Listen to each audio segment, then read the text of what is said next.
Hello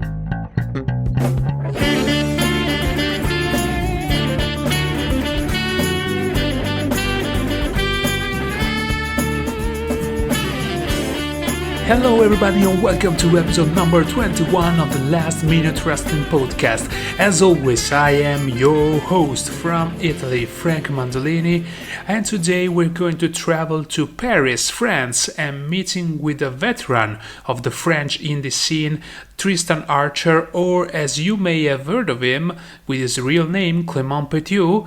Why, you said? Well, because under this name he fought in the WWE Cruiserweight Classic in a very great match against Cedric Alexander that we're going to talk about later. Now, before we start the interview with French superstar Tristan Archer, I would like to thank you for the constant support you always shown to this podcast. Make sure to get in touch with us on Twitter at LMW Podcast, on Facebook, facebook.com/LMW Podcast. And since the economical situation overall isn't really that good, I must tell you that, you can help us out on Patreon, patreon.com/LMW Podcast by becoming a €5 Patreon backer or above.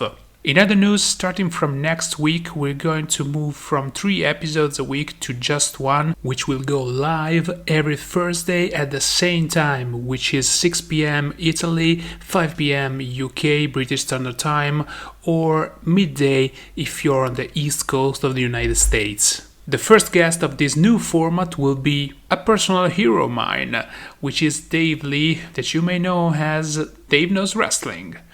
Now, without any further ado, let's go to the interview with French superstar from APC Catch and many other federations, Tristan Archer. Tristan, how you doing? Hey, I'm good, and you? Yeah, pretty good. It's great to have you. You're actually my first guest from France. I want to know more about everything in Europe wrestling, and you're the first one I get the chance to talk to from France. Oh, that's pretty cool. I'm an honor. So you have a huge responsibility on your shoulder. You have to carry your country. Yeah, it's fine.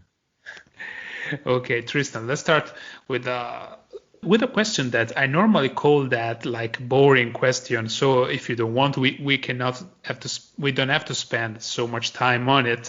But just tell me a little bit about your career. Like, when did you start wrestle, and where did you train, and this kind of stuff.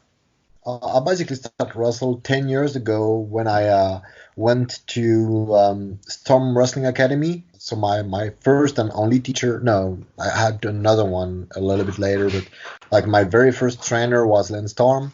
Mm-hmm. I spent 4 months over there. Then I get back to France, get some shows, and then moved back to Los Angeles. And I've been trained by Joey Ryan for a month or two. That was pretty cool. It was a different way of wrestling, you know. More indie. Lance was very WWE, and Joey was a little bit more indie, so that's pretty cool.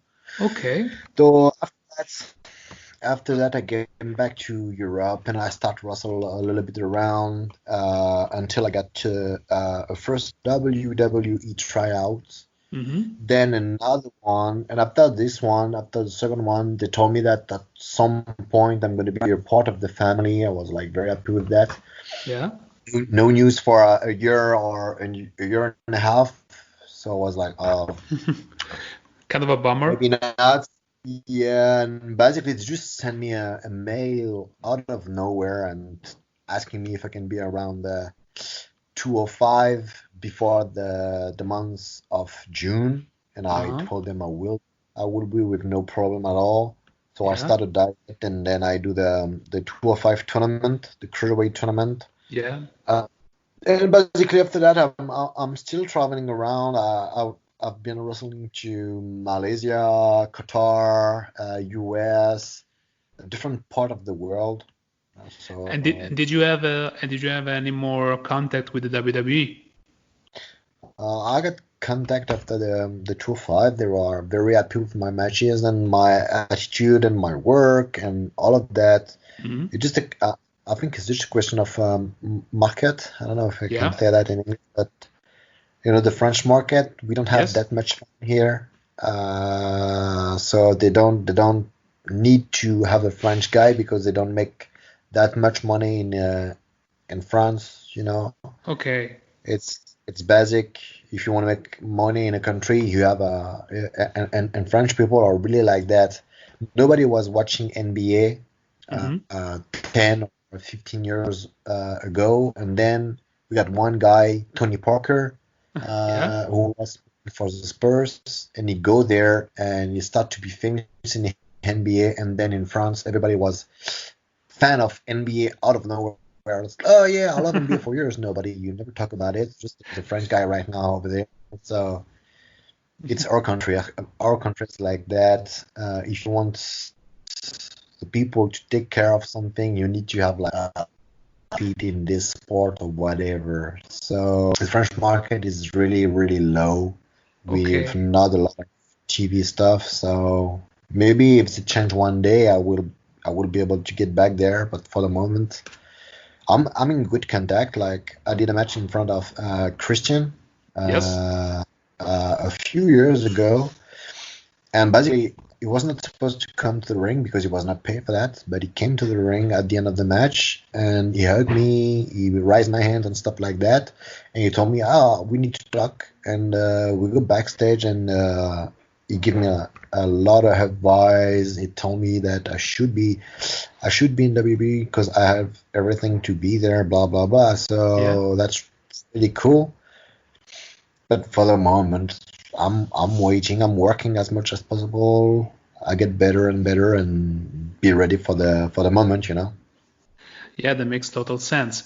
And as far of the chances that you have to work in France, how does it work? I mean, roughly how many federations do you work for? How many matches normally? Well, not now because we all know the situation around in the world, but normally in a normal situation, how many shows do you do?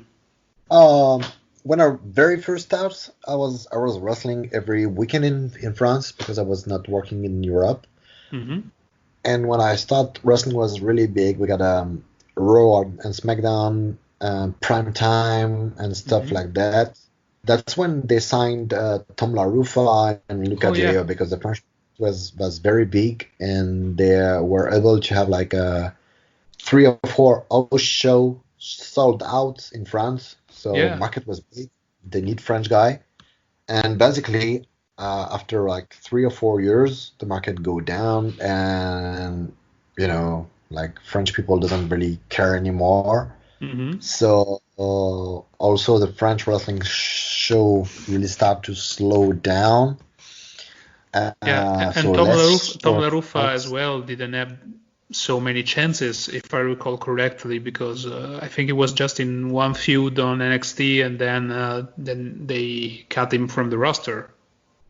Yeah, he was unlucky too. Like after a week or two, he get injured, Yeah, with right knee, and then when he get back, he get the injured on the left knee, something like that. So also, it's pretty hard. You're there for 3 years and you're out for between a year and a half and two because of mm, injury. So it's pretty hard yeah, to get a spot. It's WWE. When you have a spot, you need to keep it. It's pretty hard. Like everyone wants to be in the spotlight, so yeah. injured is not very good when you're there, and he was not lucky with that. Hmm. But I think he still have some spot doing the manager and stuff. Being on the TV, that's pretty cool for him. And then he go to TNA after that, so it's pretty Hmm. big for a French guy. Yeah, Um, yeah, but and yeah, and and TNA was also very big in Europe because I remember even in Italy it was, of course after WWE, but many people watched TNA wrestling. So I assume that that was the same even in France. not really, because it was not on No? TV, like free TV. No, it was not on free TV, so basically was not that much people. Oh, And okay. they never come to France and do any like house show because they knew that they won't be able to get a full house. So Mhm. TNA, like even AEW right now, Yeah. it's not doing very big on TV. The audience is not very good. Wrestling fans in France are really, really, really a small group of people. It's very niche. Yeah, like French people really only like soccer, football. That's all. Yeah, I can relate to that. I can relate to that.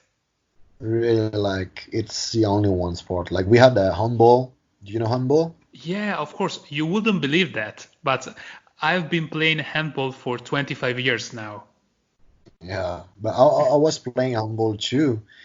But we got the French team is like one of the best ever, maybe the Yeah. best ever. They won like so many World Cup, Yes. Olympic Games and stuff like that. Yes. When you're in the French team, you have to have another work, like Oh, to make money. So it's that bad, like all the money goes to the soccer and nothing else for the rest.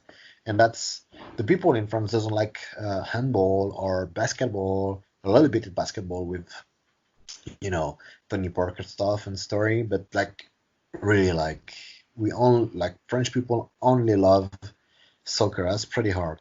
yeah. I know the feeling in Italy is exactly the same. So, Oh, uh, yeah, I think so. yeah, and I know because as I said, I've been playing a very minor sport for 25 years now. So minor sport in Italy, I mean.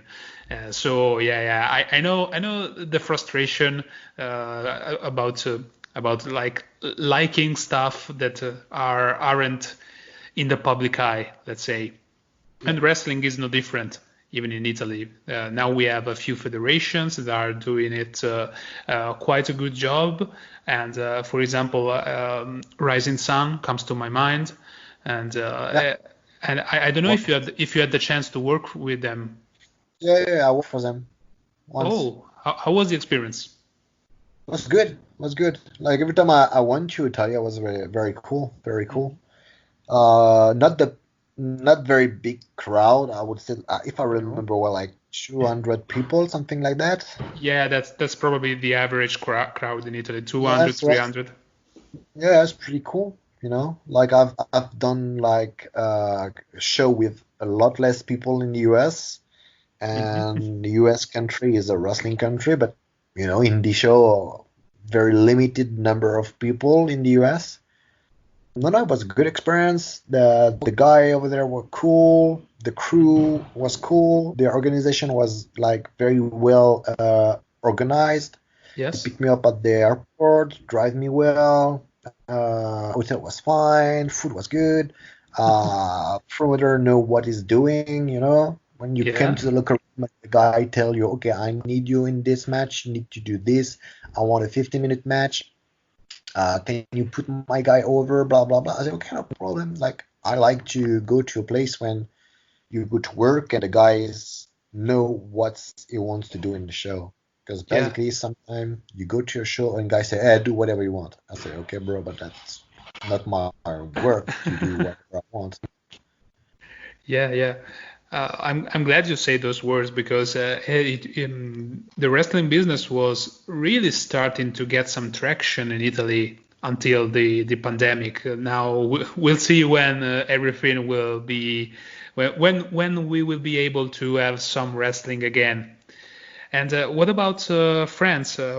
Which federations do you work for normally? I used to work for a lot of promotion. Like I said, when I start, I only work for French promotion. Hmm. Then when the business slowed down a little bit, I was lucky enough to start working in Europe because French wrestler doesn't have a good reputation, Hmm. very bad reputation, by the way. Okay. And I start to change people's mind. You know, Uh-huh. uh, um, I try to make it as much as possible, and I think I really made it in Germany, Hmm. Netherlands, Belgium, Italy, and stuff like that because there's a lot more French wrestler right now. I was the only one at the beginning. I was really the only one, and now you can see Sons of Volto. You can see Aigle Blanc, Layen, some guys like that, like working basically a lot in Germany. Since I was working a lot in England, he's doing flips, Yeah. So so people love flips. So yeah, so right now in France, it's pretty good. Like if you asked me this question, I don't know, 5 years ago, 6 years ago, I said French wrestler, they're okay. They're not Okay. great. But at the moment, we got a new generation of guy who are really, really good. When Senza Valdo start, he didn't have any school. He just learned to bump in a Yeah. promotion, then quit the promotion and stuff. And he went to one of my seminar, and I said, okay, you got skills, but what you do wrestling, you need to do this like this, you need to do this like that, blah blah blah. And since that day and still now, I'm giving him advice like you should have sold this stuff more like this, or should have sold this stuff more like that. He give me advice for the public relationship, the fucking media, the fucking social work, because I don't do social work. You don't like that part of the job.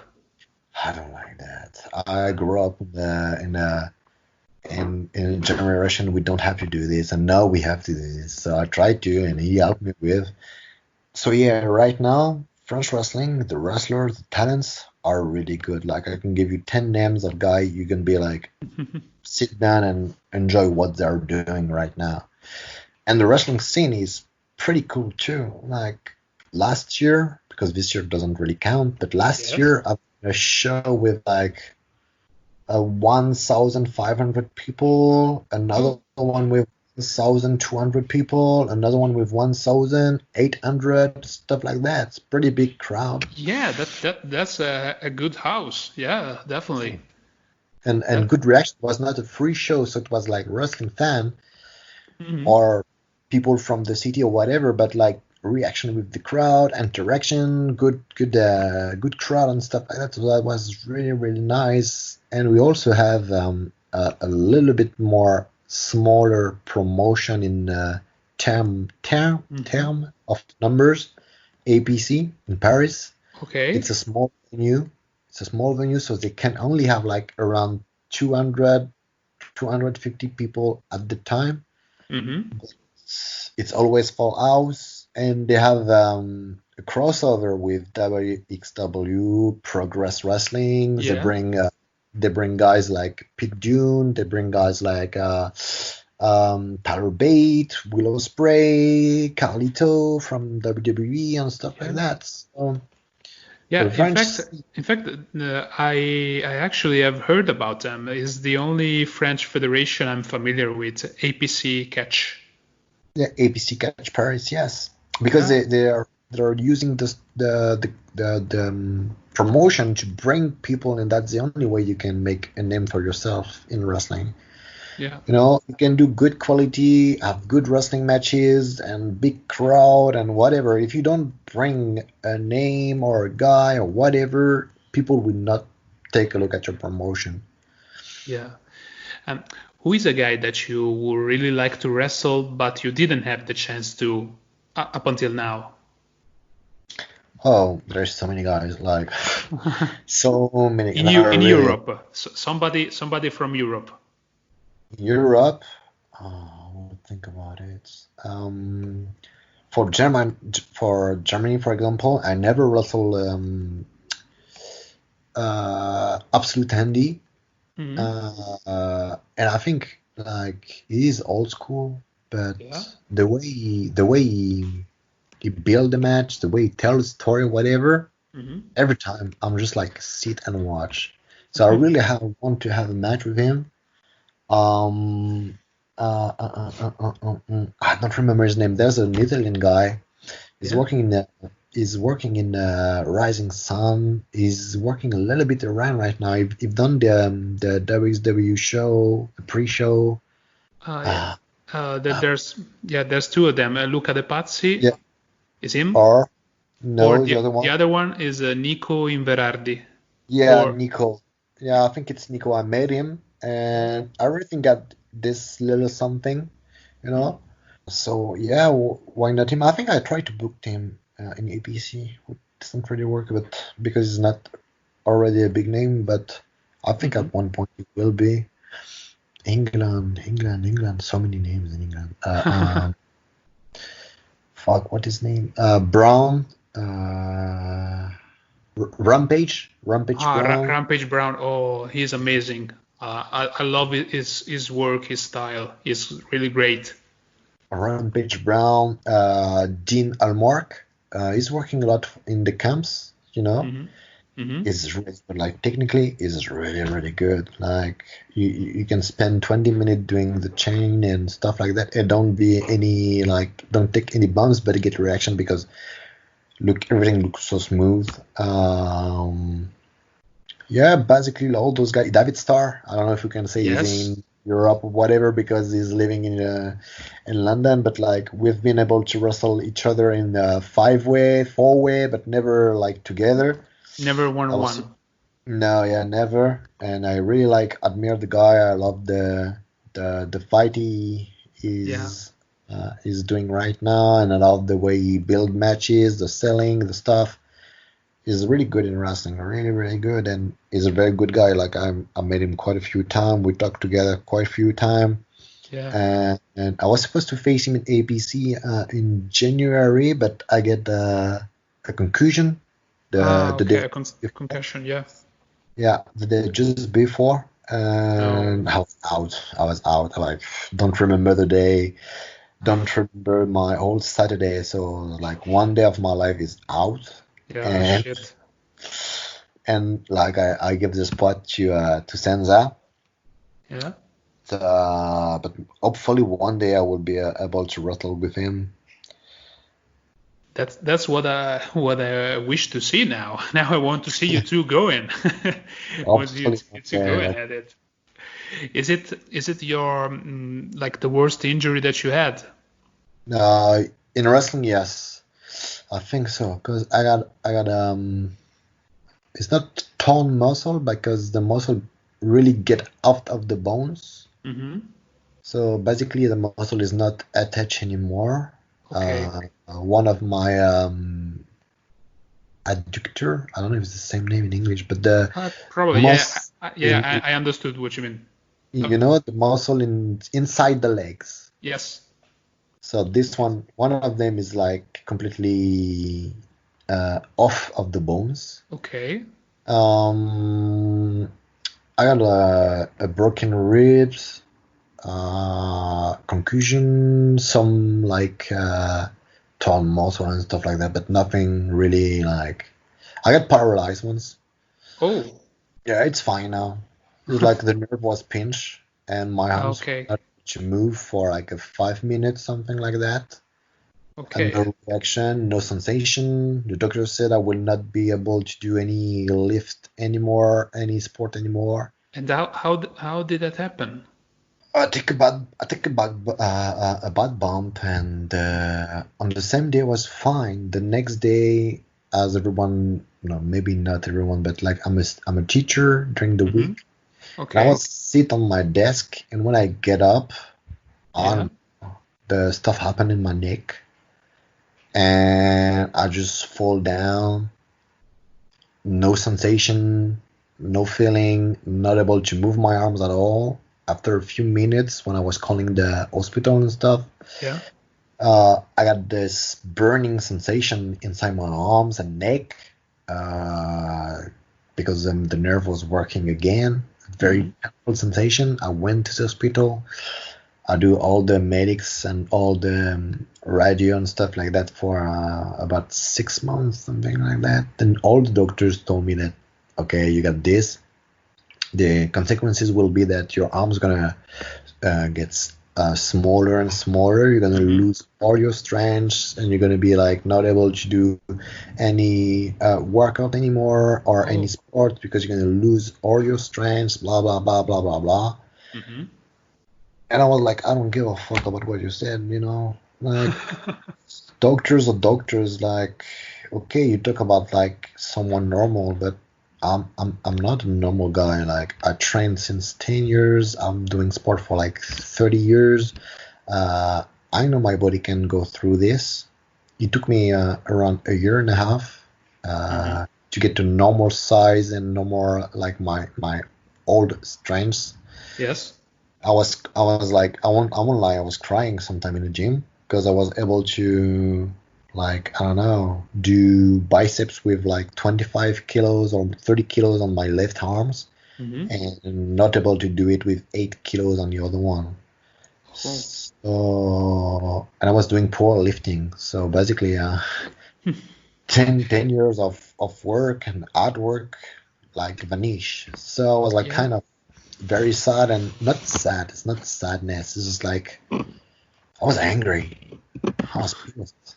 So it was more like nerves cry or whatever, like because I was still doing the movement and go harder and harder and harder. At some point, I saw my strength growing up, my arms getting quite normal and stuff like that. So I was very happy with that, and now I'm just really taking care of my neck and getting more focused workout on it, and I have no more issue. Like I feel really good. My bench press back to 200 kilos, so everything is fine. Wow, 200 kilos. Great. Yeah. I've done powerlifting for years. So you know your stuff. Yeah. And Tristan, if you want to tell us maybe some French wrestler we should keep an eye on, which one would you suggest? I should say Aigle Blanc. I think on Facebook it's Aguila Blanc. It's a young Frenchman, like 22, 23 years old. Is amazing, really athletic. If you can watch on WXW on demand the show APC against WXW, he had a match with David Starr for the final of the tournament. Yeah, I was speechless. The match was really good. He was really into it. He still need to work on telling story and stuff like that. He's not at the same level as David on this. Yeah. But athletically, like, I mean, in ring skills, is really, really good. You can watch Christianium, you can watch Layen, you can watch Senza, but it's not like a no name or whatever. You can watch so I say Aguila Blanc, Layen, Jurançon, Montero Salem. It's a tag team match. It's tag team. Okay. So they're pretty good too. They had a very good match with Aussie Open. You can watch it for free on Progress. Okay. What's next? I think it's pretty obvious. Yeah. Well, that's a pretty long list. So thank you for sharing that with us. And if we want to look out for your matches, where should we go? Like I said, I'm not very good with social media stuff. So well, you should learn. That's a huge part of the business now. I know. I opened a YouTube channel, I don't know, 6-7 years ago. Maybe I have like 3 matches on it. Yeah, if you go on Google, just tap my name. I got matches with Chris Hero in the past, with Aleister Black, Tommy End when he was in Europe. Yeah, when he was still Tommy End.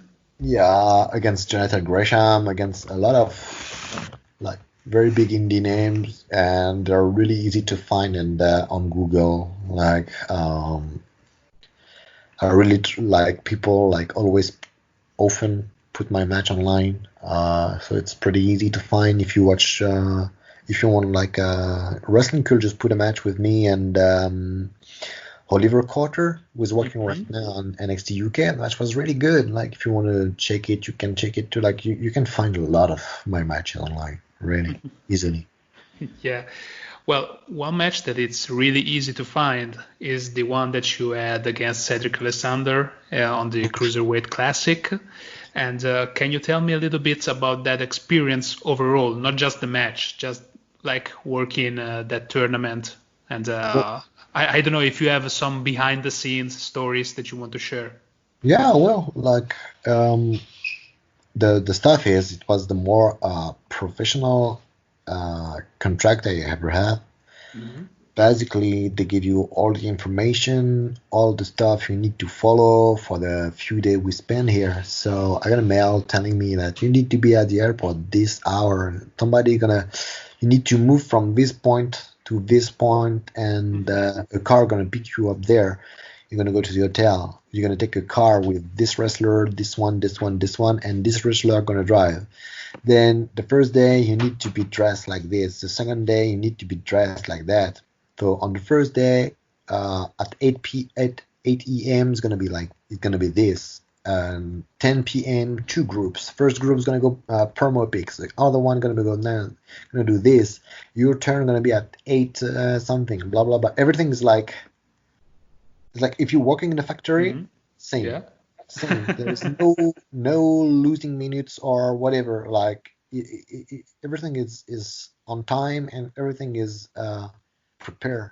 So that's really really cool for me. Because I like when everything is clear and everything is like there's no very, very well planned. Yeah, like, and basically like, okay, you can, so last day you do this, be in the suite for 2 hours, then pick up your sport gear and put this shirt and blah blah blah and blah blah blah. So that's pretty nice, pretty easy to work with. And then for the match, we knew the match 2 or 3 days before, I think 2 days before, and they gave us like 2 days to get ready for. Yeah. Because like we never know each other, and we got some wrestler over there, like some Japanese guy, never speak a word of English. Ibushi, for example, he don't speak English at all. Oh yeah. So some people need more time. Which I just came to Cedric. We talked about like 5 or 10 minutes, and then the match was on like really really fast.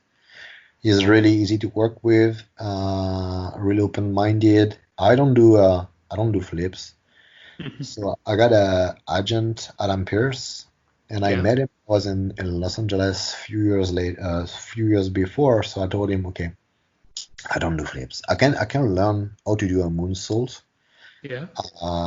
In 2 days, because I've done moonsault in the past, but I think some people can do a lot more than this. So I don't want to be the guy who do a moonsault if in the next match the guy is going to do a 450. I'm not good with that. So I say, okay, I'm going to be the cruiserweight who wants to keep the guy down. Don't let the guy fly. I was, okay, keep the gimmick on. And at some point we got a spot when I reversed his first finishing move. I grab his head and make him roll and give him a clothesline. And at the beginning, Cedric said, hey, okay, I'm going to give you my move, and then you're going to, do a kind of flip over my shoulder and land on your feet. I was like, I try to keep you on the ground. If I start flying, it's going to kind of no sense. Yeah. And we talk about this, and Adam was there and said, no, he's right. He tried to take you down and try to keep you on the ground. So you should go with the roll. Like, he jump, he makes you roll, discus. It makes more sense for his character. And we keep it like this, like really like in 10 minutes, match over, everything was fine. We just spent the whole day talking, trying move that we're never going to use in the match, but just like having fun or all around with the other wrestler, And the funny thing is, when we were talking for the match, Adam Pierce was like smelling and stuff, and I was like, oh, did somebody fart or? I was like, who smelled that good? And I was like, oh, maybe that's me. It's my perfume. I said, oh, that's true. French people use perfume. I love it. But that's the only inside story I can tell, because everything was really fine. It was a very good experience. I know it's a lot of pressure for a lot of people, but I never get any pressure. Yeah. It's something I never go through since I start and since I'm born, I think. Yeah. Any exam at school, I don't give a shit. Like I was watching at the end of the lycée, I don't know the name, high school. We have a test and stuff like that. And the day before, I was Hmm. basketball and watching Fast and Furious, and I don't care. Like I never get stressed for anything. I know a lot of my friends were like study. I was like, I don't give a shit. It's the same in wrestling. Like I'm not stressed at all, never. Yeah. So I just enjoy the time over there with the guy. So pretty much like a very good experience. Well, thank you so much, Tristan. And I know that you don't like the social media, but plug your channels. Where can we find you online before we go? Yeah, you can find me online and Tristan Dutch Archer, Tristan.Archer, Tristan Archer on Facebook, Instagram, Twitter. Every time you're gonna put this name, you're gonna find me Yeah. easily. And I think that's all. Like it's the only website you can find me. You can find me like if you want to book me, whatever. I don't know if they're a promoter listening to this. You can send Yeah. an email to tristan.archer@hotmail.fr. Okay. Well, thank you so much for this chat, and I can't wait to see more of you and more of the French wrestling scene. Yeah, yeah, some very good done that will be like a breakout in the next few years, hopefully. I really Yeah. think about Aigle Leblanc, Layen. I think those two guys. Layen is more technical gimmick stuff. He really have his own gimmick and own universe, and Aigle Leblanc is really good. Like really, really good. Okay. Well, thank you so much, Tristan. Thank you very much. Thank you for your time. Thank you very much. Bye. Bye. I had so much fun talking with Tristan about his experience in wrestling and can't wait to have him back on the show again next time in the future.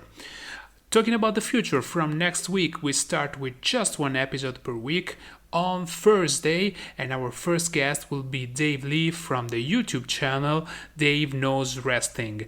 Go check him out, smash that subscribe button, and also remember about the LMW podcast so you can smash a few buttons for us as well. Thanks for being such a great and caring audience. As always, guys, I've been your host, Frank Mandolini, but you have to stay safe. Thank you for listening. Remember to leave a comment, like, share, subscribe, and spread the word. To make sure we keep our high standard content going, you can support us on Patreon at patreon.com/lmwpodcast by becoming a €5 backer or above. You can find the Last Minute Wrestling Podcast all over the platforms like Spotify, YouTube, Apple Podcast, and more. We're also very social, so drop us a line to say hello on Twitter at LMW Podcast and on Facebook at facebook.com/LMW Podcast. I have been Frank Mandolini. Stay safe.